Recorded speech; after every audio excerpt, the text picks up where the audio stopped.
5 నిమిషాలలో quick and easy టేస్టీగా టమాటా పచ్చడి అయితే చేసుకుందాం ఇవాళ అయితే.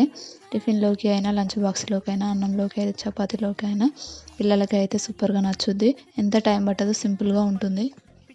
ముందుగా అయితే మన ఛానల్‌ని అయితే సబ్స్క్రైబ్ చేసుకోండి.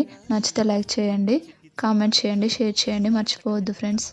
గ్యాస్ మీద అయితే కడాయి పెట్టుకొని అందులోకి సరిపడినంత ఆయిల్ అయితే పోసుకోవాలి. ఇప్పుడు 4, 5 ఎండుమిరపకాయలు అయితే తుంచుకొని వేసుకోవాలి. పచ్చిమిర్చి కూడా వేసుకోవచ్చు. నేను అయితే మా పిల్లలకి కోల్డ్ అయిందని పచ్చిమిర్చి అయితే వేయలేదు.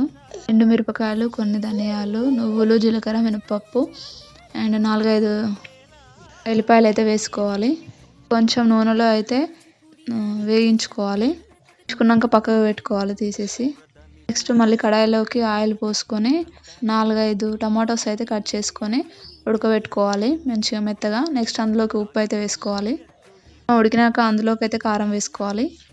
కొంచెం పసుపు కూడా వేసుకోవాలి. కొత్తిమీర అండ్ కరివేపాకు కూడా వేసుకోవాలి. నా దగ్గర లేదని వేయలేదు ఫ్రెండ్స్, మీరు అయితే వేసుకోండి, చాలా బాగుంటుంది, సూపర్ టేస్ట్గా ఉంటుంది. చింతపండు అయితే కొంచెం అయితే నానబెట్టుకోవాలి పక్కకి. అయితే వేయించి పెట్టుకున్న ఇంగ్రీడియంట్స్ అయితే మిక్సీలో మెత్తగా పట్టేసుకోవాలి. నెక్స్ట్ అయితే టమాటోస్ అందులోకి యాడ్ చేసి మళ్ళీ మిక్సీ పట్టేసుకోవాలి. అలాగే నానబెట్టుకున్న చింతపండును అయితే అందులో మిక్సీలోకి వేసుకొని మెత్తగా మిక్సీ పట్టేసుకోవాలి. చూడండి, ఇట్లా అయితే మిక్సీ పట్టేసుకోవాలి. పచ్చడి అయితే పోపు లేకుండా కానీ తినొచ్చు, చాలా బాగుంటుంది. పోపు పెట్టుకుంటున్నా. ఛానల్ని సబ్స్క్రైబ్